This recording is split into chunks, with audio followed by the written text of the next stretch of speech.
आज से 4 दिन पूर्व अल्मोड़ा दनिया के बलसोना निवासी गीता अपने बेटे को लेकर मायके गौलीमहर पहुंची थी।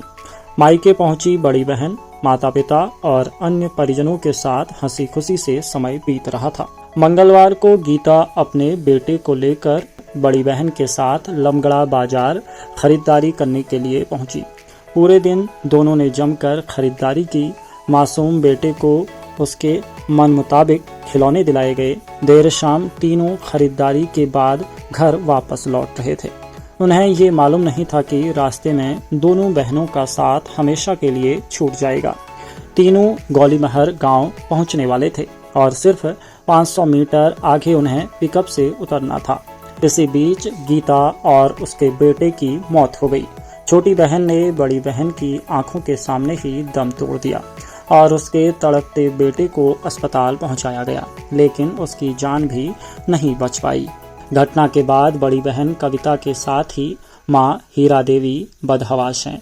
पिता गोविंद के आंसू थमने का नाम नहीं ले रहे।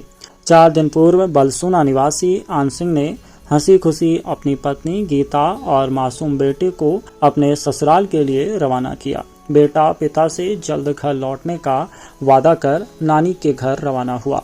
पिता मासूम बेटे और पत्नी के घर लौटने का इंतजार कर रहा था, लेकिन उसे उनकी मौत की सूचना मिली।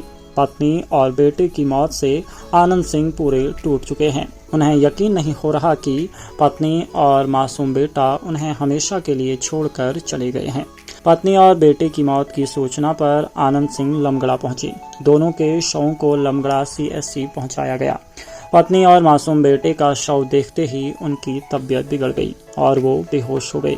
उपचार के बाद अब उनकी हालत में सुधार है। पिकअप चालक गोविंद सिंह धोनी निवासी ध्यूली रिश्ते में मृतका का जीजा है। वो भी गौलीमहर जा रहा था तो तीनों उसकी पिकअप में सवार हो गए।